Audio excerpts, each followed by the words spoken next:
આ બધું સાંભળેલું છે એ જ હું પ્રશ્નો પૂછી રહ્યો છું કે રસોડામાં પેલા બ્લેક ગ્રેનાઇટ માર્બલ્સથી પ્લેટફોર્મ્સ ક્રિએટ કરેલા હોય છે, વાસ્તુ પ્રમાણે શું એવું છે કે કાળા પથ્થરનો ઉપયોગ ન કરવો જોઈએ? આમ જનરલી એવું છે કે હંમેશા આપણને જે લોકો આવી સલાહો આપતા હોય છે ને એ લોકો કાળા કલરથી એવું કંઈક તો કહેવું ને અમારે, એટલે અમે કહી દીધું કાળા કલરથી દૂર રહેવું, કાળો કલર આમ ને કાળો કલર આમ. વાત એવી છે કે કાળો કલર છે ને શનિનો કલર છે, અને શનિના નામે ક્યાંક આપણા સબકોન્શિયસ માઇન્ડમાં એક ડર છે સાહેબ. શનિ ક્યારે તમને ખોટું રિઝલ્ટ આપતો નથી. હા, તમારે એ પ્રમાણે જીવન જીવવાનું છે. રાઈટ. તો રસોડાની અંદર એવું કહેવાય છે કે કાળા કલરનું પ્લેટફોર્મ ન હોવો જોઈએ. જે પ્લેટફોર્મ બનાવે છે ને એનો જે સ્ટોન હોય જી, એ જી. બ્લેક ન હોવો જોઈએ. જી.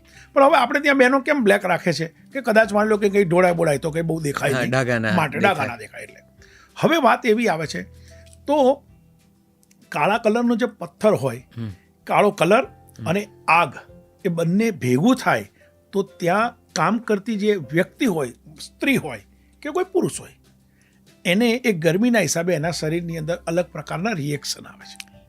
બરાબર.